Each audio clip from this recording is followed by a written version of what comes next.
गोविन्द गोविन्द गोविन्द तिरुमल स्थापित गोविन्द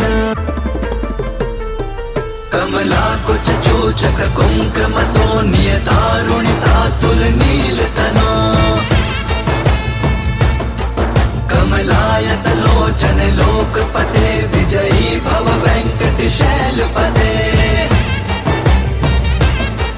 सचतुर्मुख सम्मुख पञ्चमुख प्रमुखाखिल दैवत मौलिमणे शरणागत वत्सल सारनिधे परिपालय मां वृषशैलपते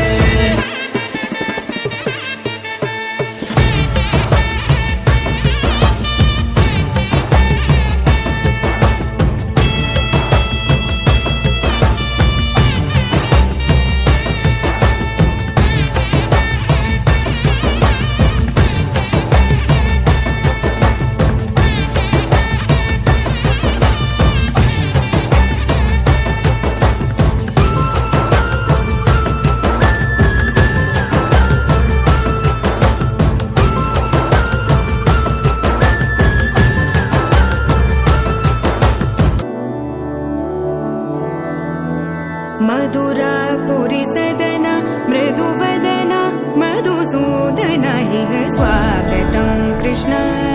चरणागतं कृष्ण मधुरापुरी सदन मृदुवदन मधुसूदन हि स्वागतं कृष्ण शरणागतं कृष्ण मधुरापुरी सदन मृदुवदन मधुसूदन हि स्वागतं कृष्ण शरणागतं कृष्ण मधुरापुरी सदन मृदुवदन मधुसूदन हि स्वागतं कृष्ण कृष्ण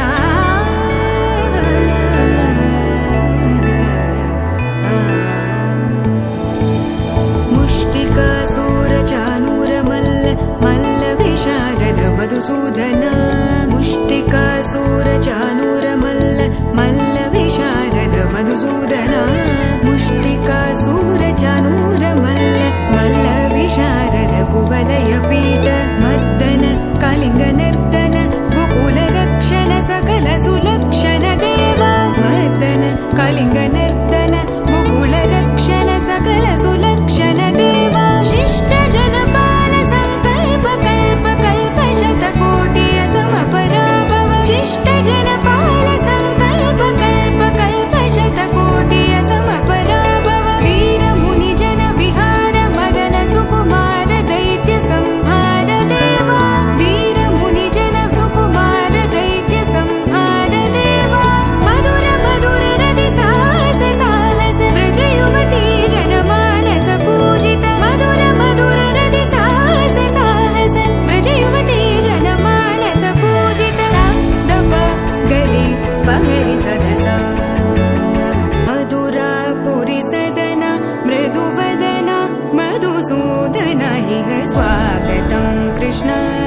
चरणागतं कृष्ण మహానుభావులు